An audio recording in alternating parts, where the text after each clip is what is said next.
నమస్తే. BRS MLA ఒక ఆయన రేవంత్ రెడ్డి పాలనపై కొన్ని కీలకమైనటువంటి కామెంట్స్ చేశారు.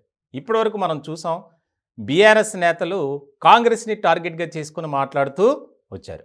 అయితే ఇప్పుడు ఈ ఎమ్మెల్యే రేవంత్ రెడ్డి గారి పాలన బాగుంది, ప్రజలకు చాలా అందుబాటులో ఉంటున్నారు ముఖ్యమంత్రి గారు అని చెప్పి ఆయన చేసినటువంటి వ్యాఖ్యలు తీవ్ర దుమారం రేపుతున్నాయనే చెప్పాలి.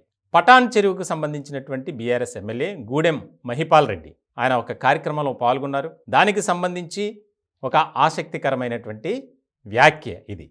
రేవంత్ రెడ్డి గారిని అంటే ముఖ్యమంత్రి గారిని కలవాలంటే ఎక్కువసేపు వెయిట్ చేయాల్సిన అవసరం లేదు, పాలన చాలా బాగుంది, ఇంకా చాలా విషయాలు మాట్లాడారు. ప్రధానంగా ఈ రెండు గురించి చెప్తా.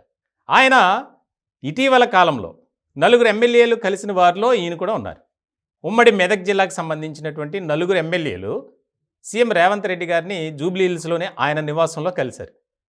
కలిసిన వెంటనే ఆ ఫోటోలు బయటికి రావటం, దానికి సంబంధించినటువంటి ఒక రకంగా చెప్పాలని వివాదమే అయింది ఆ పార్టీలో, గులాబీ పార్టీలో.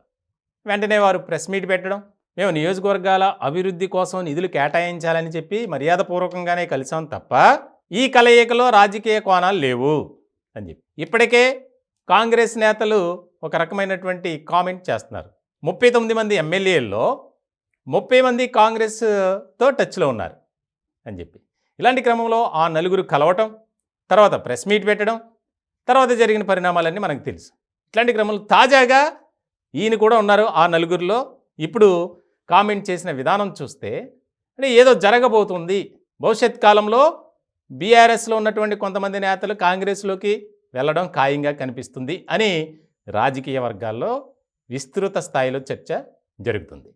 ముఖ్యంగా గత ప్రభుత్వంలో ముఖ్యమంత్రిగా ఉన్నటువంటి కేసీఆర్ గారిని కలవాలంటే చాలా సమయం పట్టేది. సామాన్య ప్రజలే కాదు, నేతలు కూడా అదే రకమైనటువంటి వైఖరితో ఉండేవాళ్ళు. మాకు సమయం దొరికేది కాదు. కానీ ఇప్పటి ముఖ్యమంత్రి రేవంత్ రెడ్డి గారు అయితే ప్రజలకు చాలా దగ్గరలో ఉంటున్నారు.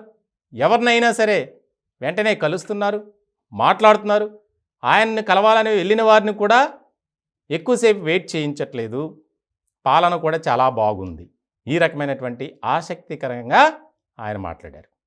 ఇప్పుడు గులాబీ పార్టీలో చాలా చాలా చాలా ఆసక్తికరంగా దీని మీద వాదన జరుగుతుంది, చర్చ జరుగుతుంది.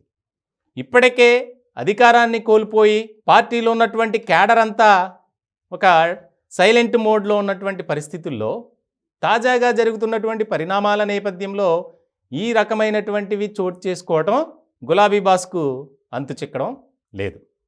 మొత్తానికి పటాన్ చెరువు ఎమ్మెల్యే గూడెం మహిపాల్ రెడ్డి ఆయన చేసినటువంటి వ్యాఖ్యలైతే రెండు పార్టీలో ఆసక్తికరమైనటువంటి చర్చే జరుగుతుంది. బీఆర్ఎస్లోంచి మొదట వస్తే గనక ఎమ్మెల్యేల్లో ఈయనే ముందు వరుసలో ఉంటారు అనేది కూడా ఒక టాక్గా నడుస్తుంది.